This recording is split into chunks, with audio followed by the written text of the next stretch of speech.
जय श्री राम। आज मैं आई हूँ कौशल्या माता मंदिर, जो कि स्थित है चंदखुरी, रायपुर में।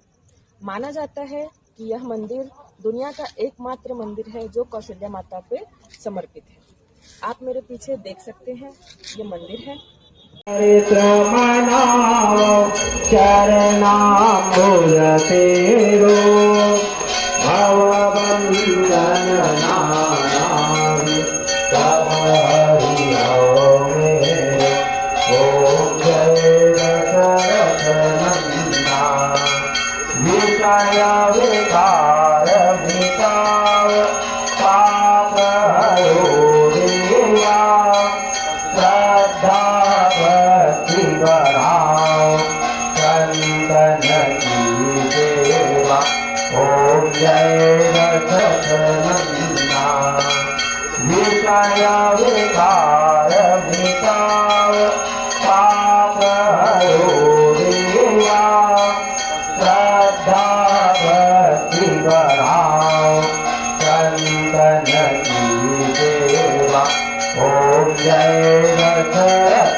स्वामी जय रघुनंदा सीतापति करुणाम जय त्रिभुवन नंदा।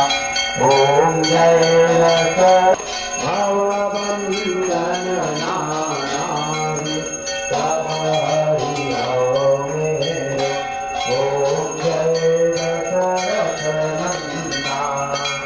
विषया विकार विकार पाप हरो देवा श्रद्धा भक्ति बढ़ाओ चंदन की सेवा। ओम जय